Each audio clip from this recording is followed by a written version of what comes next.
नमस्कार, आप देख रहे हैं 5 का प्राइम टाइम और मैं हूं आपके साथ अमनदीप।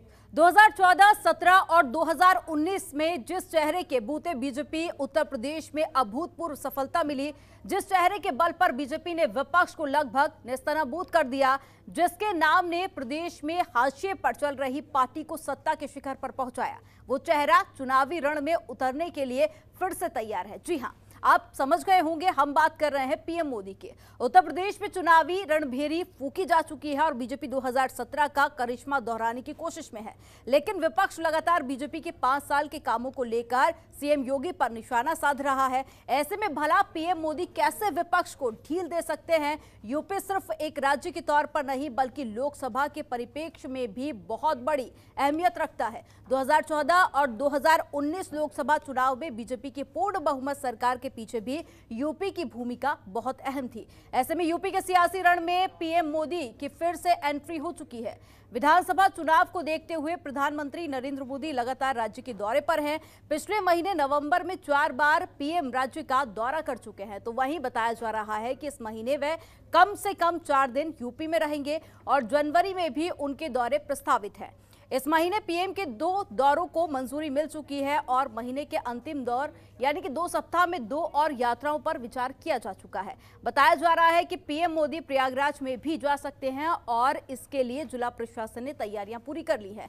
राज्य के सीएम योगी आदित्यनाथ खुद कह चुके हैं कि पीएम मोदी से कानपुर मेट्रो का उद्घाटन कराया जाएगा, लिहाजा ये भी चर्चा है कि पीएम मोदी कानपुर आ सकते हैं या फिर वे वर्चुअली कानपुर मेट्रो का उद्घाटन कर सकते हैं। इस महीने की 7 तारीख को प्रधानमंत्री गोरखपुर में HURL के कारखानों और एम्स के उद्घाटन को भी करेंगे और साथ ही वह एक जनसभा को भी संबोधित करेंगे, जबकि इसी महीने 13 दिसंबर को वे अपने संसदीय क्षेत्र वाराणसी में भी काशी विश्वनाथ कॉरिडोर का उद्घाटन करेंगे। बताया जा रहा है कि जनवरी में पीएम यूपी के कई कार्यक्रमों में हिस्सा ले सकते हैं, जबकि पिछले महीने वे 4 बार यूपी के दौरे कर चुके हैं। पीएम मोदी पिछले महीने लखनऊ और बुंदेलखंड के झांसी और महोबा जिले के दौरे पर थे।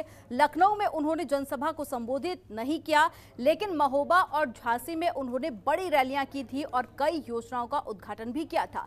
पिछले हफ्ते ही उन्होंने पश्चिमी उत्तर प्रदेश नोएडा में जेवर इंटरनेशनल एयरपोर्ट का उद्घाटन किया था, जबकि इससे पहले पीएम मोदी ने पूर्वांचल एक्सप्रेसवे का भी उद्घाटन किया था।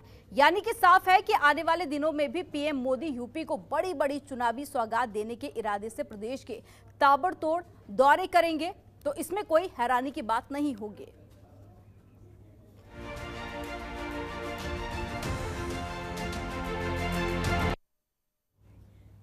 आज इसी मुद्दे पर चर्चा करेंगे, लेकिन उससे पहले कुछ सवाल आपको बताते हैं। 2022 की बिसात योगी को नमो का साथ और यूपी का सियासी रण, पीएम देंगे विपक्षी को टेंशन। मोदी योगी की जोड़ी यूपी में बजी सियासी रणभेरी। पीएम मोदी पर दारोमदार, क्या बीजेपी की लगाएंगे नैया पार? मैदान में उतरा स्टार प्रचारक, क्या बीजेपी का करेगा बेड़ा पार?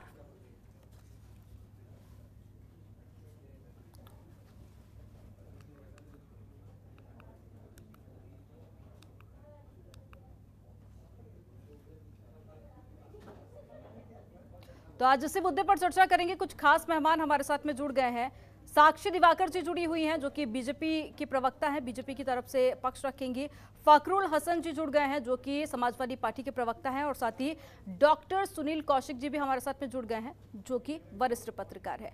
आप तीनों मेहमानों का बहुत शुक्रिया और बहुत स्वागत है। सबसे पहले साक्षी जी, आप ही से शुरुआत करूंगी। प्रधानमंत्री नरेंद्र मोदी के कई सारे दौरे होने वाले हैं, 4 बार उत्तर प्रदेश का दौरा पहले भी कर चुके हैं। आगे की क्या कुछ रणनीति रहने वाली है बीजेपी की, और कितने दौरे होंगे प्रधानमंत्री के, और वो कौन कौन से ऐसे क्षेत्र होंगे? मैं चाहूंगी सबसे पहले वो आप हमारे दर्शकों को बताएं। देखिए, भारतीय जनता पार्टी एक ऐसी पार्टी है जो जनता के बीच में हमेशा रहती है, चाहे वो पक्ष में, चाहे वो सत्ता में हो, चाहे विपक्ष में हो। हर समय सुख और दुख में जनता के साथ रहती है, चाहे कोरोना काल जैसी भीषण स्थिति हो या अन्य समय, हर समय जनता के बीच में रहती है। और ये रैलियां पहली बार नहीं हो रही है, ये हमेशा भारतीय जनता पार्टी के द्वारा करवाई जाती रही है, क्योंकि प्रधानमंत्री जी यहाँ से ही सांसद, उत्तर प्रदेश से ही सांसद है। वो लगातार यहाँ पे उत्तर प्रदेश अगर आबादी के हिसाब से देखा जाए सबसे बड़ा प्रदेश है, इसलिए यहाँ पे और ज्यादा फोकस हो जाता है, क्योंकि अगर देश को आगे बढ़ाना है तो उत्तर प्रदेश एक अहम भूमिका निभाता है। यही कारण है बार बार प्रधानमंत्री जी यहाँ पे तोहफों की सौगात जनता को यहाँ की देते हैं, और लगातार पिछले महीने भी देखा है कि वो आए हैं यहाँ पे। पूर्वांचल का शिलान्यास भी उन्होंने किया था और उद्घाटन भी वो करके गए। अभी वो 13 दिसंबर को आ रहे हैं वाराणसी में, वो जो हम विश्वनाथ कॉरिडोर है वहां का उद्घाटन करेंगे। तो लगातार एक यहाँ की उत्तर प्रदेश की जनता को उनके द्वारा तोहफे मिलते रहते हैं, और उसी कड़ी में हम 6 रैली भी निकालने जा रहे हैं। हर हमारे जो संगठन के हिसाब से 6 क्षेत्र में बटा हुआ है उत्तर प्रदेश, और हर जगह एक एक बड़ी रैली निकाली जाएगी। ठीक है साक्षी जी, लेकिन इससे पहले तो बीजेपी की तरफ से कहा गया था कि सीएम योगी आदित्यनाथ के चेहरे पर ही ये चुनाव पूरे होंगे, तो अब प्रधानमंत्री के बैक टू बैक दौरे की क्या सियासी मायने निकाले जाएं? देखिए, चेहरा उत्तर प्रदेश में माननीय योगी जी का ही रहेगा, लेकिन मार्गदर्शन ना सिर्फ उत्तर प्रदेश में बल्कि हर प्रदेश में माननीय मोदी जी का ही रहता है। और वो उसी कड़ी में यहाँ पे भी हर अन्य प्रदेश के हिसाब से ही यहाँ पर भी कई बार नजर आते हैं। ठीक, लगातार वो यहाँ पे सिर्फ उत्तर प्रदेश में ही नहीं, वो हर प्रदेश में नजर आते हैं, क्योंकि मेन मार्गदर्शन तो उन्हीं के द्वारा ही है। प्रधानमंत्री हैं देश के, तो उनकी जिम्मेदारी है हर प्रदेश को विकसित करने के लिए। ठीक है, वरिष्ठ पत्रकार सुनील जी भी हमारे साथ पे जुड़े हुए हैं। सुनील जी, आपके पास में आऊंगे कि आपको याद होगा इससे पहले ये कहा गया था कि मुख्यमंत्री योगी आदित्यनाथ के चेहरे पर ही चुनाव संभव हो पाएंगे, लेकिन इसके बाद अब देखा जा रहा है कि ठीक 2017 की तरह ही बैक टू बैक प्रधानमंत्री नरेंद्र मोदी के दौरे जो है वो प्रस्तावित किए गए हैं। तो आप इसके सियासी मायने किस तरह से देखते हैं? देखो अमनदीप, ये समझना पड़ेगा कि योगी जी के चेहरे की घोषणा कितनी मुश्किल से हुई जी। तमाम ऐसे बयान आते रहे, कई बार दिल्ली तलब किया गया, तमाम चर्चाएं थी कि योगी जी मुख्यमंत्री रहेंगे कि नहीं रहेंगे। फिर लगा कि मुख्यमंत्री का चेहरे पर चुनाव लड़ा जाएगा कि नहीं लड़ा जाएगा। ये सब सारी चीजें भविष्य की हो गई हैं अब। लेकिन अंतोगत्वा बीजेपी ने और अमित शाह ने भी कह दिया कि योगी जी के ही नेतृत्व में चुनाव लड़ा जाएगा। और ऐसा नहीं है कि मोदी जी पूरे देश में घूम रहे हैं तो सारे चुनाव वो जीते हैं। कई राज्य ऐसे हैं कि उनका चेहरा दिखा करके भी बीजेपी चुनाव नहीं जीत पाई। मध्य प्रदेश है, राजस्थान है, दिल्ली है, पश्चिम बंगाल है, छत्तीसगढ़ है, तमाम ऐसे प्रदेश हैं, बड़े बड़े प्रदेश हैं। लेकिन जहां तक हम कह सकते हैं कि जिस तरीके से रणनीति तय यूपी की है बीजेपी ने, जहां राजनाथ सिंह, जेपी नड्डा, अमित शाह जैसे लोगों को क्षेत्र का भी प्रभारी बनाया गया है, और जो देखा जा रहा है कि प्रधानमंत्री मोदी जी के यदि पिछले 5 महीनों की बात कर ली जाए तो कम से कम 10 दौरे हो चुके हैं। और दिसंबर में भी मुझे लगता है कि 7 दिसंबर का और 13-14 का फाइनल हो गया है। 7 दिसंबर का गोरखपुर का है, 13-14 का वाराणसी का है।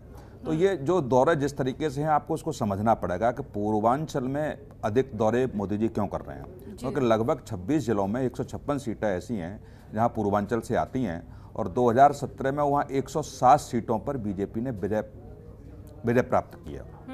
लगभग 18 सीटें हैं वो समाजवादी पार्टी के पास और 12 सीटें बहुजन समाज पार्टी के पास, अन्य कांग्रेस और निर्दलीय लोग जीते हैं वहाँ पर। तो ये बुंदेलखंड की 19 सीटें आती हैं, 19 सीटों की 19 सीटों पर बीजेपी जीती है।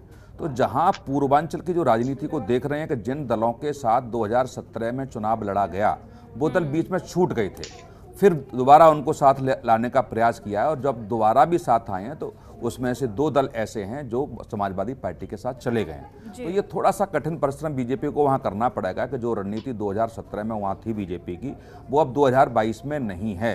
दूसरा, तमाम ऐसे महंगाई का मुद्दा है, बेरोजगारी का मुद्दा है, कोरोना काल को लेकर के तमाम प्रदेश की स्थिति कैसी रही है हम सब ने देखी है। किसान आंदोलन रहा है। आज भी मुझे लगता है कि उत्तर प्रदेश ने एक बड़ी घोषणा की है किसानों के लिए, 12,000 करोड़ का फंड केवल किसानों के लिए जारी किया है, एक विशेष अध्यादेश ला करके। तो ये सारी चीज़ें चल रही हैं ये कहीं ना कहीं, और ये बीजेपी को पता है कि 2022 का चुनाव बहुत ही मुश्किल भरा चुनाव है, क्योंकि 2024 यहीं से होके जाएगा। 2024 में क्या रणनीति होगी, किस तरीके से हम केंद्र में सरकार बनाएंगे, वो उत्तर प्रदेश तय करता है। तो जो माहौल इस समय उत्तर प्रदेश का है, मुझे लगता है कि फिर योगी जी नहीं, फिर ही मोदी जी को संभालना पड़ेगा। और मोदी जी के अलावा बीजेपी के पास कोई दूसरा चेहरा है ही नहीं है, तो मोदी जी ही फाइट करते हैं हर प्रदेश में आकर के कि बीजेपी से मोदी होंगे। जैसे ऐसा लगता है वहाँ की जनता को कि मोदी जी आके मुख्यमंत्री बनेंगे, दूसरा मुख्यमंत्री नहीं होगा, इस तरीके से प्रेजेंट किया जाता है। लेकिन देश के प्रधानमंत्री को, मेरा व्यक्तिगत तौर से मैं कहूँ तो देश के प्रधानमंत्री का इस तरीके का चुनावों में जो बढ़ चढ़ के हिस्सा लेता है, मुझे लगता है वो लोकतंत्र के लिए ठीक नहीं है। पिछले हम चुनावों की समीक्षा करें तो किसी प्रधानमंत्री ने प्रधानमंत्री के पद पर रहते हुए चुनावों में इतनी मेहनत नहीं की। ठीक है, फखरुल जी आपके पास में आऊंगी। अब देखिए, बीजेपी ने तो अपना ब्रह्मास्त्र चल दिया है, अब क्या आपकी पार्टी के भी वरिष्ठ नेता चुनावी मैदान में उतरेंगे? देखिए, अभी तो चुनाव में कुछ समय बाकी है। आचार संहिता लगने में मुझे लगता है 30 दिन और होंगे। ये आचार संहिता के जो दिन बने आगे आएंगे और चुनाव जो करीब होगा, ये दौरे और तेज बढ़ जाएंगे और धड़कनें तेज बढ़ जाएंगी। दिल्ली से लखनऊ की जो दूरी है वो कम होती जाएगी, दौरे बढ़ते जाएंगे। भारतीय जनता पार्टी कभी ये नहीं बताती कि 2017 का ये इनका घोषणा पत्र है जो भारतीय जनता पार्टी ने जारी किया था। ये इस पे बात नहीं करना चाहते। इनसे पूछिए कि आपने जो घोषणा पत्र लेके आए थे 2017 में, आपने उन वादों का क्या हुआ? नौजवानों से जो वादे किए थे उनका क्या हुआ? किसानों से जो वादे किए थे उनका क्या हुआ? बेरोजगारों से जो वादे किए थे उनका क्या हुआ? महिलाओं से जो वादे किए थे महिला सुरक्षा को लेकर उनका क्या हुआ? महंगाई का क्या हुआ? तो भारतीय जनता पार्टी ने 2017 में जब सरकार बनाई तो देश के प्रधानमंत्री जी ने इसी तरीके से दौरे किए थे और उत्तर प्रदेश को एक नया सपना दिखाया था। बड़े बड़े वादे किए थे। उत्तर प्रदेश में 14 मुख्यमंत्री हेलीकॉप्टर लेकर दौरों पे थे। आपकी पार्टी भी तो एक लंबे समय तक सत्ता में रही है, जो वादे आपने किए थे, वादे तो वो भी पूरे नहीं हुए और आज तक उन्हीं मुद्दों पर चुनाव लड़ा जाता है। एक वादा बताइए जिसको समाजवादी पार्टी के घोषणा पत्र में लाए और उसको पूरा नहीं किया, चाहे वो नेताजी की सरकार रही हो। बनाने के लिए तो बहुत नारे लगाए थे ना आपकी पार्टी ने। आप बताइए। नहीं, नारा नहीं मैडम, सुनिए, नहीं सुन लीजिए। मैं घोषणा पत्र की बात कर रहा हूँ, बहुत जिम्मेदारी से बात कर रहा हूँ। आप एक काम बताइए, आदरणीय अखिलेश यादव जी के घोषणा पत्र में जो रहा हो उसको पूरा। नहीं, ठीक नहीं है मैडम, आप बताइए। आपने सवाल किया है तो बताइए कि 2011 में जो हमने हसन साहब, इसमें बताने की क्या बात है? यदि आपने वायदे पूरे किए होते ना तो 2017 में वापसी होती ना आपकी। कहीं न कहीं जनता के हितों से जुड़े हुए मुद्दों पर आपकी सरकार ने कहीं न कहीं ध्यान नहीं दिया है और इसका निर्णय हम और आप थोड़ा ही करते हैं। इसका निर्णय तो जनता करती है, निर्णय जनता करती है कि वास्तव में जनता जनार्दन है। जनता के फैसले को सलाम करते हैं। और सरकार कैसे आपने झूठ बोल के भारतीय जनता पार्टी ने 2017 में हथियाई थी, ये प्रदेश की जनता ने देखा है, किसानों ने देखा है, बेरोजगार जनता का फैसला था, है। हत्याई नहीं थी, जनता का फैसला था। एक तरफ आप कह रहे हैं कि जनता का जो भी फैसला होगा वो हमें मान्य होगा, दूसरी तरफ कह रहे हैं कि बीजेपी ने हत्या ली। झूठ बोल के बात कीजिए ना। नहीं, झूठ बोल के, अगर झूठ बोल के कोई सत्ता में आ जाए और झूठे वादे करके आ जाए, क्या नौजवानों को रोजगार मिला? क्या किसानों की आय दोगुनी हो गई? क्या महिला सुरक्षा को लेके जो इन्होंने वादे किए थे क्या वो पूरे हो गए?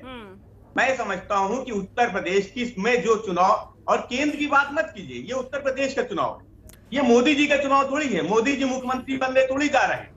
आप केंद्र की योजनाओं को, यही सवाल तो मेरा आपसे था ना कि आजादी को 7 दशक बीत चुके हैं, कई सरकारें आई और कई सरकारें गई, लेकिन ये तो मूलभूत सुविधाएं और मूलभूत मुद्दे हैं ना, ये अभी तक पूरे हुए नहीं हुए। आपके भी घोषणा पत्र में ये मुद्दे रहे होंगे, लेकिन अभी तक पूरे नहीं हुए। अभी भी कई सारे ऐसे इलाके हैं जहां पर पानी नहीं पहुंच पा रहा है। कुपोषण का मुद्दा उत्तर प्रदेश में काफी ज्यादा हावी है।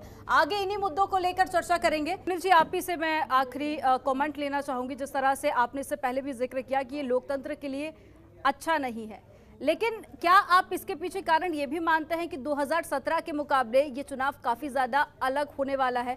क्योंकि पहले के मुकाबले जो कुछ मुद्दे हैं वो देश में काफ़ी ज़्यादा हावी दिखाई दे रहे हैं। जैसे कि अगर हम बात कर ले कि कृषि कानूनों को लेकर किसानों की नाराज़गी हो गई, बढ़ती बेरोजगारी हो गई, तो क्या ये मुद्दे भी काफ़ी ज़्यादा खास रहने वाले हैं? यही एक कारण माना जा रहा है कि अब जो जिम्मेदारी है वो प्रधानमंत्री नरेंद्र मोदी ने खुद संभाल ली है। देखो अमनदीप, समझना पड़ेगा प्रदेश को जी। और यदि हम पिछले 3 चुनावों की बात करें तो उत्तर प्रदेश की जनता ने किसी भी पार्टी को रिपीट नहीं किया है। तो अब इस तरीके का भी हलचल बीजेपी में भी है, समाजवादी पार्टी में भी है। मुझे लगता है बहुजन समाज पार्टी बहुत ज़्यादा उसमें नहीं है, लड़ाई में नहीं है। लेकिन जिस तरीके से समाजवादी पार्टी समझ रही है कि उत्तर प्रदेश की जनता का जो टेस्ट रहा है कि बार बार सत्ता का परिवर्तन, तो कहीं ना कहीं ये दिखेगा। इसमें बीजेपी में भी हलचल है कि 2024 में यदि हमें चुनाव जीतना है लोकसभा का, तो 2022 को अपने कब्जे में लेना होगा। 2022 में सरकार बनानी पड़ेगी। लेकिन जनता क्या करेगी, और जो जिस तरीके से सर्वे निकल के आ रहे हैं उसमें बीजेपी में भी हलचल पैदा करने वाली चीजें हैं कि दोबारा सरकार रिपीट नहीं कर रही है, ये हलचल है। लेकिन जो काम है, जिस तरीके से योगी जी की पहचान है, जो जिस तरीके से जनता का योगी जी पे भरोसा है ये एक थोड़ा सा लगता है कि रिपीट सरकार हो सकती है। ये तो कोरोना काल की भी बात लगे तो मैं पूरे देश की बात करूं, कोई भी मुख्यमंत्री फील्ड में नहीं था, योगी जी फील्ड में थे और कोरोना पॉजिटिव हो जाने के बावजूद भी थोड़ा सा ठीक हुए, फिर वो दोबारा फील्ड में निकल गए। तो कुछ चीज़ें ऐसी हैं, यदि हम क्राइम की बात करें, बड़े बड़े माफियाओं की बात करें, तो देख सकते हैं कि 700 से ज़्यादा इनकाउंटर इस प्रदेश में हुए हैं, 700 से ज़्यादा। बहुत सारे लोग जेल में भी हैं, बहुत सारे लोग अन्य प्रदेशों में छिपे बैठे थे, वो यहाँ उत्तर प्रदेश की सरकार की पहल पर वो यहाँ की जेलों में बंद है। तो कुछ ऐसा लगता है कि जो सशक्त कार्रवाइयाँ इस प्रदेश की सरकार ने की हैं, तो यहाँ रिपीट के थोड़े से चांस लगते हैं कि सरकार आ सकती है। लेकिन जो हलचल है, जैसे बेरोजगारी को लेकर के हो, महंगाई को लेकर के हो, किसान आंदोलन को लेकर के जो माहौल बदला था, अब किसान आंदोलन का बिल जो वापस हुआ, लेकिन किसान फिर भी अड़े हुए हैं, तो ये बीजेपी में थोड़ा सा लगता है कि कहीं ऐसा नहीं है कि समय रहते हुए यदि हमने इनको नहीं मना पाया, या समय रहते हुए बहुत सी बातें ऐसी हैं जो जनता के बीच फैली हुई हैं, इनको हमने कंप्लीट नहीं किया, तो हो सकता है कि हम सत्ता में रिपीट नहीं हो। तो ये बीजेपी को समझना पड़ेगा, केवल दौरा करने से नहीं होगा, केवल आप हर महीने 4 दौरा करेंगे, प्रदेश की जनता में स्थिति क्या है, और ये भी समझना पड़ेगा कि ये उत्तर प्रदेश के नहीं, इस देश के इतिहास में जनता को मनाने के लिए बड़ी बड़ी सौगातें यहाँ पर दी जा रही है, पर ये देखना काफी ज्यादा दिलचस्प होगा कि ये बड़ी बड़ी सौगातें परिणाम में कितना असर दिखाती हैं। आप तीनों मेहमानों का हमारे साथ में जुड़ने के लिए बहुत शुक्रिया। तो एक लंबा समय बीत चुका है जब से उत्तर प्रदेश में सरकार रिपीट नहीं हुई है। इस बार बीजेपी पूरी जोर आजमाइश से जुटी हुई है ताकि एक बार फिर से बीजेपी की सरकार उत्तर प्रदेश में बने, लेकिन अब परिणाम आने के बाद ही ये स्पष्ट हो पाएगा कि उत्तर प्रदेश में बीजेपी की सरकार बनती है या फिर नहीं। तो फिलहाल इस डिबेट में इतना ही। आप देखते रहिए जनतंत्र टीवी। खबरों के निष्पक्ष विश्लेषण के लिए सब्सक्राइब करें Jantantra TV and press the bell icon. Never miss any update.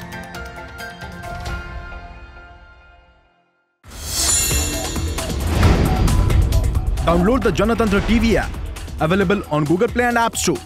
Download it now.